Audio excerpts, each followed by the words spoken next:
Daniel, I mean, there's a few things here that, number one, it's unbelievably amazing, but it's unbelievably scary at the same time.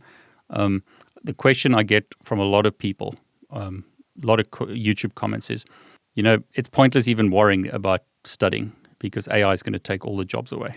Yeah, it's a great question. So the way that I would think about that is the tools don't matter if you don't know what to do with them, right? So all these different things that you're trying to accomplish in life, right? As we can see on this screen here, you're trying to accomplish these different things. You've got personal goals, you've got professional goals or whatever. And there's many threads inside of all of these. And you have to be able to match a problem with a solution and then assign the AI to it, right? The fact that the AI exists doesn't do the work for you.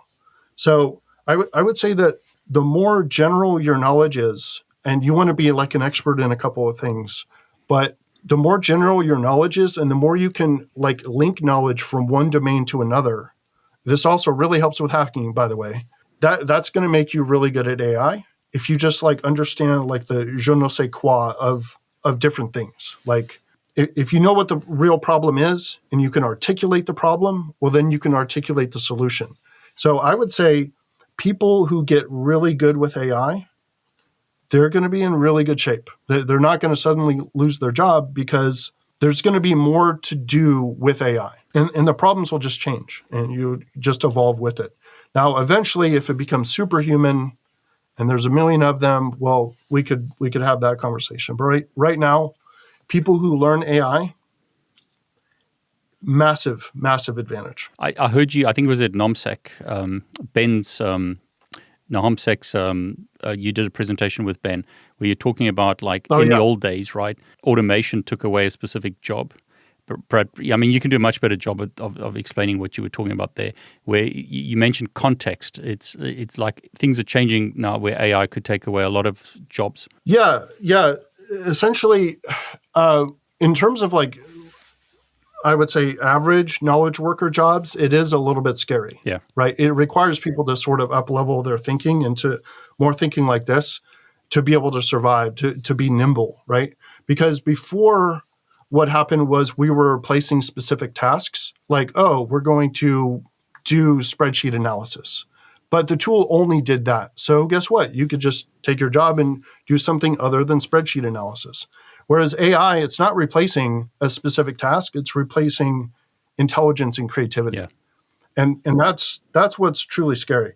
But in truth, it's not replacement. It's augmentation, right? And that's why I think about it in this scope, in this way of like, I already have a million things I want to do, but having the AI itself, it won't do it. You have to match it. You have to match your desires with the tooling.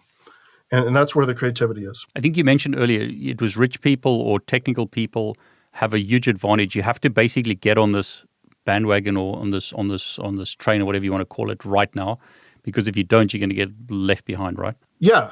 I mean, and it's people, I mean, like your audience, people following people like you who are like giving all this knowledge out. And this is why I'm so excited to share this. And this is why I'm going to be releasing this open source, is I want this to be a set of tools that's available for everyone to match their problems with. It's like, okay, I don't have life purpose problems, but I have creativity things, or I want to do a bunch of stuff with productivity. I want to be more efficient in this or that. Well, those are the APIs that you build. Those are the little AI agents that you build, and you stack them all together. One really cool example of this is Andrew Karpathy, who ran the FSD system for Tesla. He was talking about how it's nothing but a bunch of hacks. It's this giant data pipeline with dozens of little individual spots, and then it produces an output. And if they have a mistake, like the car hits a curb or something, they're like, okay, which one of these 37 steps actually had a problem? They go fix that little one. And this is what I've been doing for like all these months.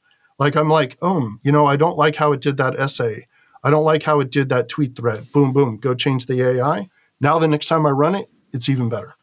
So do you think it's worth people getting into cyber? I mean, I'm assuming like cyber hacking is not going to change. Just the way we do it is going to change. Yeah, it's funny.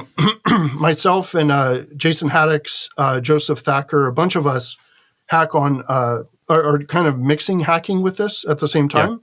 Yeah. And we talk about this all the time. And basically what's going to happen is AI is going to come up from the bottom. So standard vulnerability assessments, attack surface management, I'm already building like some AI into my existing attack surface management platform to like manage it for me with agents. That stuff is going to go fairly quickly to like AI. AI is going to be able to say, oh, it looks like you have a web page. Oh, I actually did.